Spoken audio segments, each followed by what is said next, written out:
بسم اللہ الرحمن الرحیم۔ رب کریم کے بابرکت نام کے ساتھ اپنے چینل کی پہلی آڈیو ٹیپ کا آغاز کرتی ہوں۔ امید کرتی ہوں اس دعا کے ساتھ کہ آپ جہاں کہیں بھی میری آواز سن رہے ہوں، اللہ پاک آپ کو ہر آفت سے محفوظ رکھے، آمین۔ تو آتے ہیں اپنی پہلی آڈیو ٹیپ کی طرف۔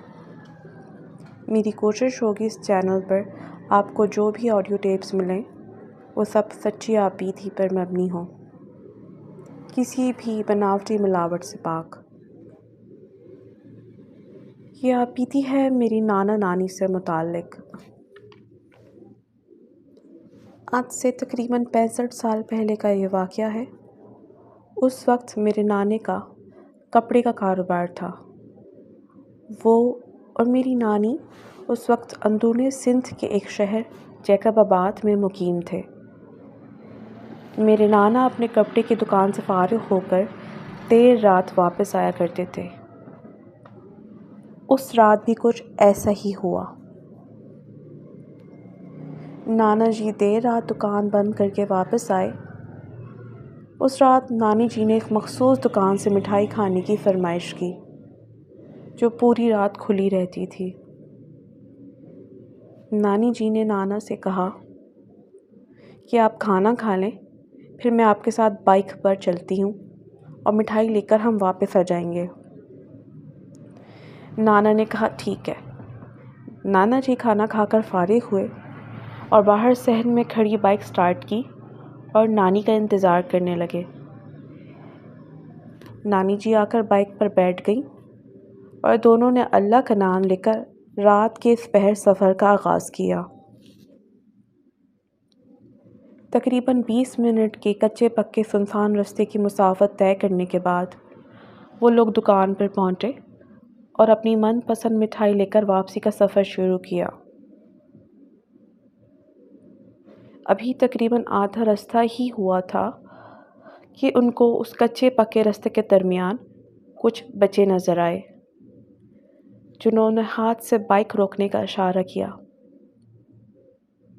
پہلے کے وقتوں میں چوری چکاری کا ڈر نہیں تھا، تو بنا کسی خوف و خطر لوگ ایک دوسرے کی مدد کر دیا کرتے تھے۔ نانا جی نے حیرانگی اور پریشانی کے ملے جلے تاثرات کے ساتھ بائک روکی۔ قریب آنے پر پتہ لگا کہ وہ 4 بچے تھے۔ نانا نانی نے ان کو بغور جائزہ لیا تو ایک بات جو قابل غور تھی وہ یہ کہ ان بچوں کے قد نہایت چھوٹے تھے اور رنگ سفید۔ ان کے چہرے کے نقوش بہت بڑے اور بھدے تھے جو اس اندھیرے اور بائک کی مدھم روشنی میں ان کو مزید بدنما بنا رہے تھے۔ ان میں سے ایک بچہ نانا جی سے مخاطب ہو کر کہتا ہے، انکل آپ کو پتہ ہے ہم قریب کے گاؤں سے یہاں رکنے آئے ہیں اور یہاں پر ہمارے بہت سارے رشتہ دار ہیں۔ نانا جی نے اس سے کہا، بیٹا اس وقت آپ لوگوں کا باہر نکلنا مناسب نہیں، آپ یہاں پر اکیلے کیوں موجود ہیں؟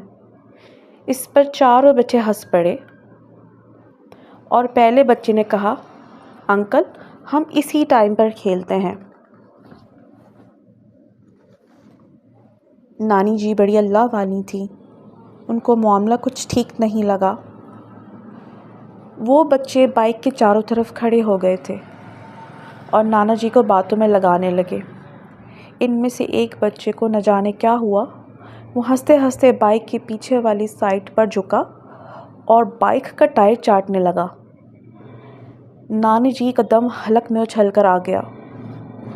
انہوں نے نانا جی کا کندھا ہلا کر کہا، اب چلیں، بہت دیر ہو رہی ہے۔ نانا جی بھی اس معاملے کو بہت حد تک بھانپ چکے تھے۔ وہ ایک ہی موقع کی تلاش میں تھے کہ جیسے ہی کوئی موقع ملے وہ بائک کو تیزی سے نکالیں۔ انہوں نے نانی کے کندھا ہلانے پر ایسا ہی کیا۔ نانا نے اللہ اکبر کہہ کر بائک بھگائی اور ان کے پیچھے سے بچوں کے دل دہلانے والے قہقہوں سے ماحول مزید بھیانک ہو گیا۔ میرے نانا نانی نہ جانے کس طرح اس بائک کو لے کے اس رات گھر پہنچے، یہ صرف وہ دونوں ہی جانتے ہیں۔ گھر پہنچ کر دونوں بری طرح کانپ رہے تھے، وہ مٹھائی وغیرہ سب بھول چکے تھے۔ صبح اٹھ کر بائک کو دیکھنے پر معلوم ہوا کہ پچھلا ٹائر بائک کا جو اس ایک بچے نے چاٹا تھا وہ مکمل طور پر پگھل چکا تھا، اور وہ مٹھائی کا ڈبہ بھی اندر سے بالکل خالی تھا۔ اللہ کی کلام کی برکت نے ان دونوں کو صحیح سلامت گھر پہنچا دیا، ورنہ نانا کے بقول ان غیر مرئی مخلوقات کا ارادہ کسی بھی طرح ان دونوں کو وہاں سے جانے نہ دینے کا تھا۔ اپنے فیڈ بیک سے مجھے ضرور آگاہ کیجیے گا۔ اپنی کہانیاں آپ مجھے میرے ای میل ایڈریس پر بھیج سکتے ہیں، جو کہ ڈسکرپشن باکس میں مینشن کر دوں گی۔ مجھے آپ کی اور آپ کے